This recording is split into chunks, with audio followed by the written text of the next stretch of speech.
And I didn't think it was going to be this bad. And I feel like, why even be happy if it's just going to lead to this? You know, it wasn't worth it. Boy, misery is wasted on the miserable. What? We embody this mentality a lot. Stresses for the future, present, and internal disputes all factor into a conflation of discontent and, well, unhappiness. Not everyone conforms to these standards. The thing about happiness is that it cannot be a one-size-fits-all concept. How did I do We're all that? different. Our experiences are different. We all have been dealt a different hand in life, but nevertheless, this form of negativity impacts a majority, whether a small or large amount. It affects the workplace, home life, and in this instance, schools and universities. Students in 2016. 43% of them said they felt more than average stress in the last year. 17% of college students were diagnosed or treated for anxiety problems in the last year, and 13.9% were diagnosed or treated for depression. When the group surveyed students in 2011, only 11.6% were diagnosed or treated for anxiety and 10.7% for depression. Why do we feel this way? What's causing it? And more importantly, how can we make it more tolerable in our lives? If you can raise somebody's level of positivity in the present, then their brain experiences what we now call a happiness advantage, which is your brain at positive performs significantly better than it does at negative, neutral, or stressed. Your intelligence rises, your creativity rises, your energy levels rise. In fact, what we found is that every single business outcome improves. Your brain at positive is 31% more productive than your brain at negative, neutral, or stressed. You're 37% better at sales. Doctors are 19% faster, more accurate at coming up with the correct diagnosis when positive instead of negative, neutral, or stressed. We, a team of university students ourselves, set out to find some answers. We came across an innovative solution: positive psychology. Here's how this works. Positive psychology is a pretty new field in comparison to other psychological treatments. The point is to focus on what the Oxford Handbook of Positive Psychology calls a deep knowledge of human strengths instead of their weaknesses.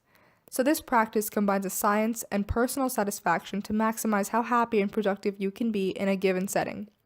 Think of it like drawing from a bag of marbles with your eyes closed. You may have some negative marbles in your bag that come from genetics or mental illnesses, but there are positive marbles too, and those are a result of your attitude.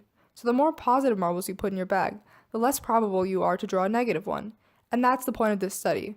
We're looking to find out how character strengths, one sense of purpose, and hope can complement the traditional or clinical psychological methods that may have been used in the past. We asked university faculty members, students, and consulted scholarly research to compile knowledge. So, hi, my name is Josh Daniels, and I'm a freshman at George Mason. Hi, my name is Nathaniel Jenkins. I'm a sophomore here at George Mason University. Can you describe your stress levels or current state of mind through the lens of being a student? As an on-campus student, I would say that as far as classes and stuff go, that there's definitely some level of stress because it's increasingly tougher classes, so there's definitely stress there. I think I've been really stressed out because it's been kind of like a combination of, like I said, school, family, and also it's kind of like this, I don't know, it's like this sense of loneliness kind of here at Mason, and I have friends, but it's like, I don't feel like I'm connected here. So, with this in mind, do you find that academics have some degree of pressure on your mental health? Yeah, definitely, because sometimes I will just be reviewing what I have to do for whatever day, and I have to take it day by day just because there is so much information to go over. Do you think that academic pressure has anything to do with this level of disconnection or stress? Can you speak on that from the perspective of a student? Yeah, I definitely think so.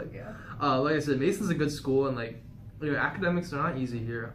Would you consider George Mason to be an environment that generally holds a negative or positive connotation? And if so, can you explain why?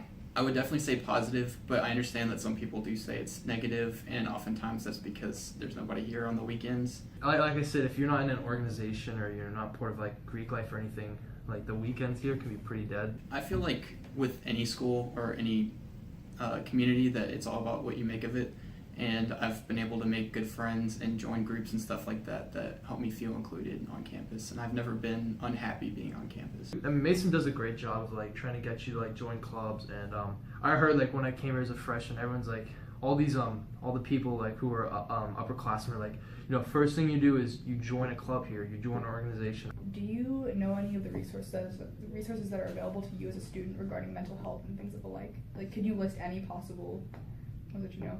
I mean, I've heard a bunch of them. Like, they have a lot of like a lot of these offices with like these obscure like acronyms like ODIME, and I don't know. It's like there's a lot of them, but no, I don't really like know them off the top of my head. So I know there's CAPS and those kinds of services here at George Mason.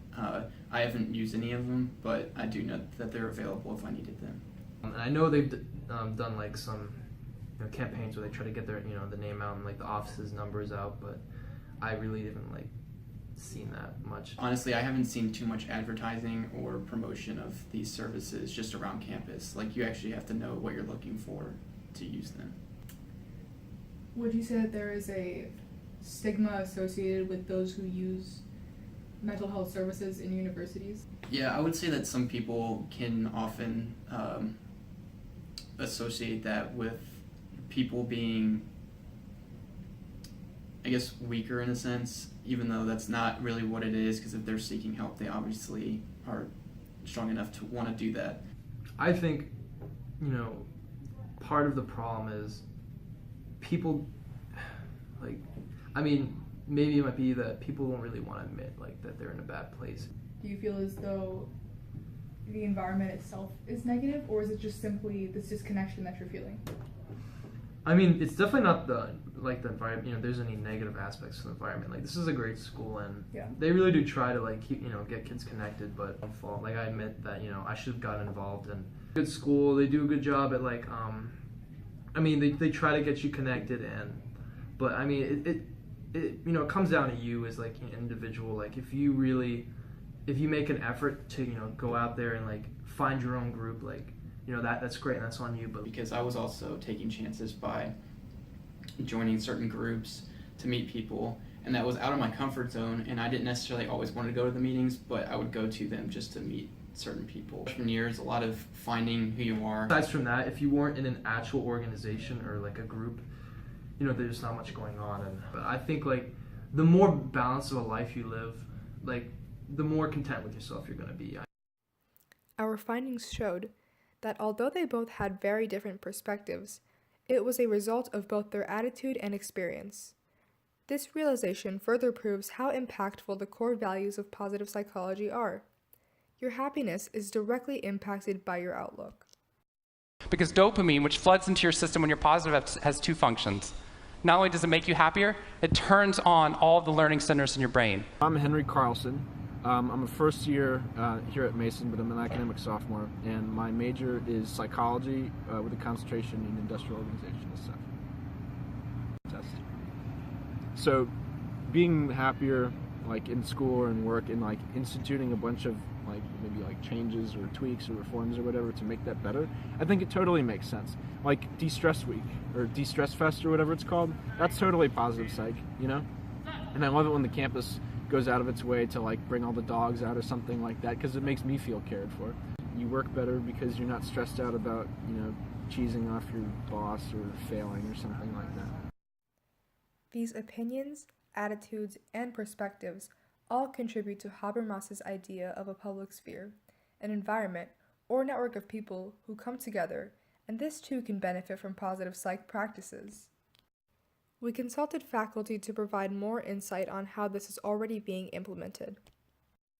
Who are you, and a little bit of your background?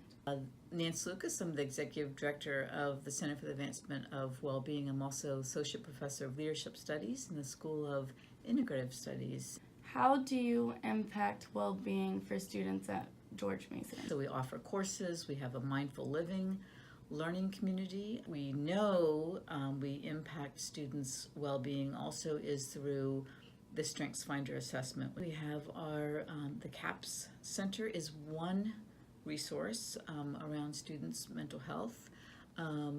They can also enroll in our academic coursework, which is open to all students.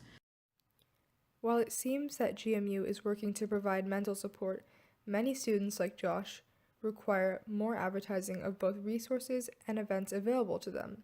For this reason, we formed a few goals. Our call for action comes in two advocacies. First, we want to use this video as a platform to make students aware that GMU is a leading university in well-being and that there are great resources just at the click of a button or a walk around campus. Second, we advocate for the institution to deeply ingrain well-being into its approach to learning. Happiness isn't one thing. It's as unique as a snowflake, and so for this reason, positive psychology takes a very personal approach to all participants. While students are more inclined to mental dissatisfaction, there are limitless solutions, and we need to break the pattern of negativity and make a change. What does well-being mean to you?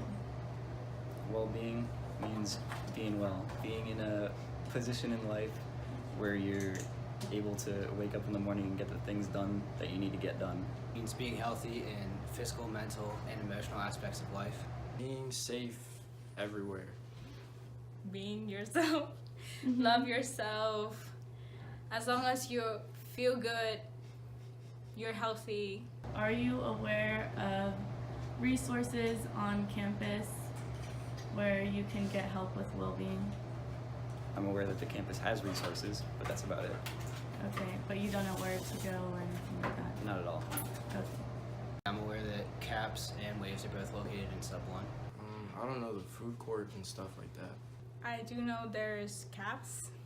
I think they do helps with your mental health and your well-being.